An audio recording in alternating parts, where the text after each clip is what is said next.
हम बचपन से ही सुनते आ रहे हैं कि देवता स्वर्ग में रहते हैं और अगर हम अच्छे कर्म करेंगे तो हमें स्वर्ग यानी जन्नत नसीब होगी। हमारी पौराणिक कथाओं और धर्म ग्रंथों में भी इस बात का जिक्र किया जाता है। दुनिया भर में लगभग 4200 धर्म हैं और सभी धर्मों में देवी देवताओं, भगवान के दूत और भगवान का उस धर्म के अनुसार जिक्र किया जाता है।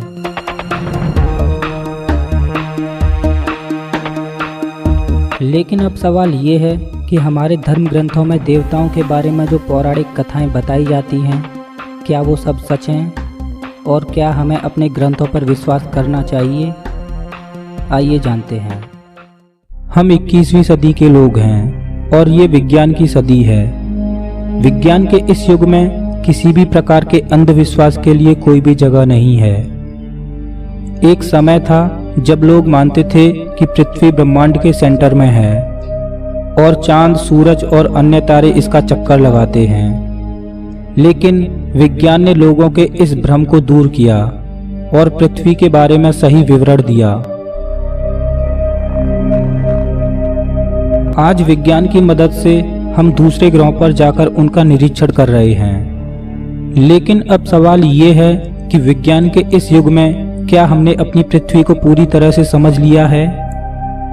क्या विज्ञान ने पृथ्वी के सभी रहस्यों को सुलझा दिया है?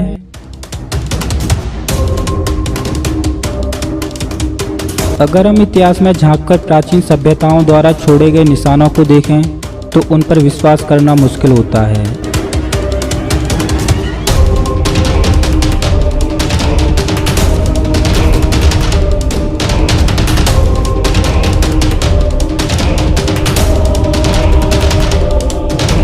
आज हम वैज्ञानिक उपकरणों और परीक्षणों द्वारा प्रिडिक्ट कर सकते हैं कि पृथ्वी पर गुजरा हुआ वक्त कैसा रहा होगा, जैसे अलग अलग प्रजातियों का इवोल्यूशन, डायनासोर्स का धरती पर राज करना और पृथ्वी का बनना आदि। लेकिन जैसे ही हम इतिहास में 3000 से 10,000 साल पीछे झांकते हैं और उस समय में मौजूद सभ्यताओं के अवशेषों को देखते हैं तो ऐसा लगता है कि हम पृथ्वी के गुजरे हुए वक्त के बारे में कुछ भी नहीं जानते। और जब भी हम उन सभ्यताओं को जानने की कोशिश करते हैं तो दिमाग में एक ही चीज़ आती है, आखिर क्यों और कैसे?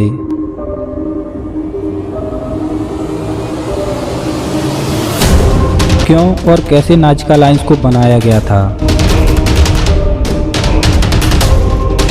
क्यों और कैसे बनाया गया था मिस्र के पिरामिडों को?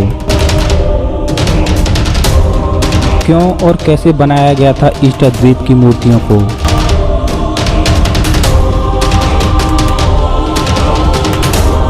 क्यों और कैसे बनाया गया था स्टोनहेंज को? आखिर क्यों नष्ट हो गया बेहद उन्नत शहर मोहनजोदारो?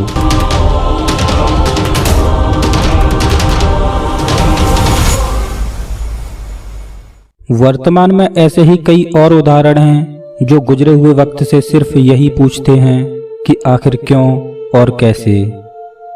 और न जाने ऐसी कितनी और सभ्यताएं होंगी जो धरती की गहराई में दफन हैं, जो कि अभी भी अपने खोजे जाने का इंतजार कर रही हैं।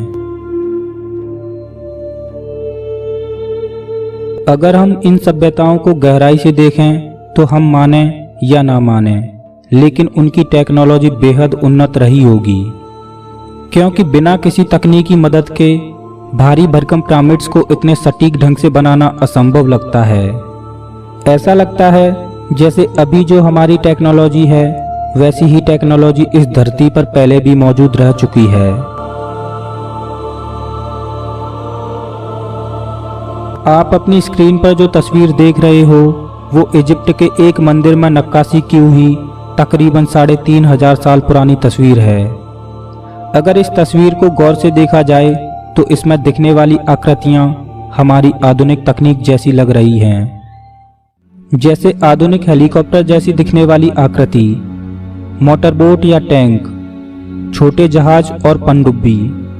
आखिर इसका क्या मतलब है जो इन चीज़ों को 3500 साल पहले नक्काशी किया गया?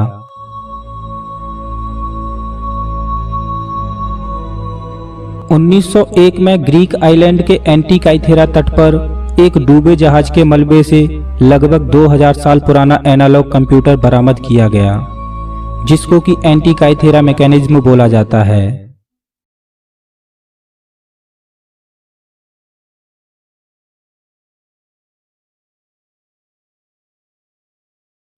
ऐसे ही कई और भी सबूत हैं जो इसी ओर इशारा करते हैं कि गुजरे हुए वक्त में टेक्नोलॉजी बेहद एडवांस रही होगी। वैसे गुजरी हुई सभ्यताओं के बारे में जान पाना बेहद मुश्किल है। गुजरे हुए समय में पृथ्वी पर क्या क्या घटनाएं घटी थीं, वो जान पाना केवल एक ही तरह से संभव है। वो है समय में पीछे यात्रा करके टाइम मशीन के द्वारा अभी से 5000 साल पहले जो सभ्यताएं चल रही थीं उस दौर में जाया जाए।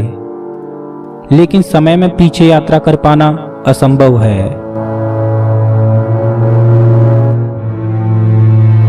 एरिक वॉन डैनिकन ने अपनी book chariots of the gods में गुजरी हुई सभ्यताओं के बारे में जिक्र किया है। एरिक ने अपनी बुक में एक साइंस फिक्शनल स्पेसशिप की कल्पना की है। आइए वही कल्पना हम भी करते हैं।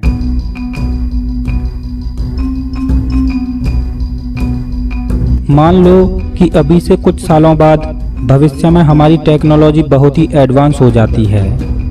हम एक ऐसी स्पेसशिप बनाते हैं जो कि किसी बड़े शहर जितनी बड़ी है। इतनी बड़ी स्पेसशिप को हम स्पेस में ही पृथ्वी के ऑर्बिट में बनाते हैं और पीस बाय पीस असेंबल करते हैं। लगभग 2 दशक में ये स्पेसशिप बनकर तैयार हो जाता है। इस यान में पृथ्वी जैसी ही सुविधाएं मौजूद हैं और ये यान लगभग लाइट की स्पीड से चलने लायक है। अब ये अंतरिक्ष यान पृथ्वी के ऑर्बिट से लॉन्च कराया जाता है और ये अंतरिक्ष यान एक ऐसे तारामंडल की तरफ बढ़ता है जहां पर पृथ्वी जैसा ही एक ग्रह मौजूद है जिस पर जीवन होने की संभावना है।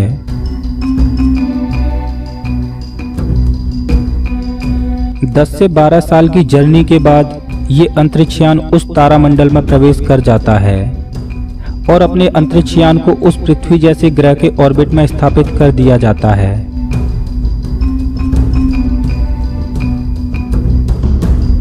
अब अंतरिक्ष यान से हमारे एस्ट्रोनॉट्स छोटे छोटे विमान और हेलीकॉप्टर लेकर उस ग्रह पर उतरते हैं। जैसे ही हमारे अंतरिक्ष यात्री उस ग्रह पर अपने कदम रखते हैं तो वो देखते हैं कि उस ग्रह पर पहले से ही कुछ आदिवासी लोग रह रहे हैं जो कि पत्थरों के औजार बनाकर जानवरों का शिकार करके अपना पेट भरते हैं और पत्थरों के बर्तन बनाकर उनका यूज करते हैं।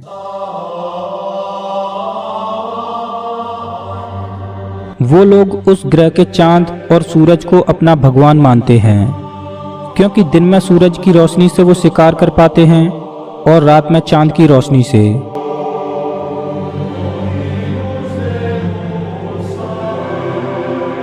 वो लोग आसमान में चमकती हुई बिजली और गरजते हुए बादल को भगवान का प्रकोप मानते हैं।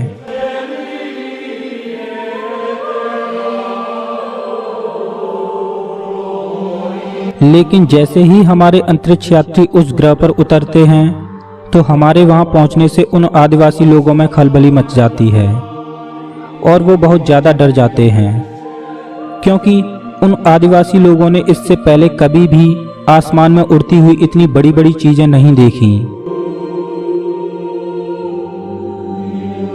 और ना ही उन चीजों से निकलने वाली आवाजों को पहले कभी सुना था। उस ग्रह के आदिवासी लोग हमारे अंतरिक्ष यात्रियों को एक सुरक्षित जगह से छिपकर उतरते हुए देख रहे हैं। उन्होंने देखा कि हमारे अंतरिक्ष यात्री कुछ अजीब तरह के कपड़े पहने हुए हैं जो कि स्पेस सूट है। जैसे ही रात होती है तो वो अंतरिक्ष यात्रियों को देखकर और ज़्यादा हैरान हो जाते हैं क्योंकि अंतरिक्ष यात्री रात में लाइट का यूज करते हैं जिसकी वजह से वहाँ पर चारों तरफ दिन की तरह उजाला हो जाता है। रात में इस तरह की कलरफुल लाइट्स को उन आदिवासियों ने पहली बार देखा है जो कि उन्हें चमत्कार लग रहा है। हमारे अंतरिक्ष यात्री जब से उस ग्रह पर पहुंचे हैं और अपने वैज्ञानिक उपकरणों से जो जो काम कर रहे हैं वो सब उन आदिवासियों को चमत्कार लग रहे हैं, क्योंकि ऐसे चमत्कारों के बारे में उन्होंने सपने में भी कभी नहीं सोचा था। वो आदिवासी लोग हमारे अंतरिक्ष यात्रियों को आसमान से आए हुए भगवान मानने लगे हैं और वो आदिवासी लोग हमारे एस्ट्रोनॉट्स को उपहार भेंट कर रहे हैं।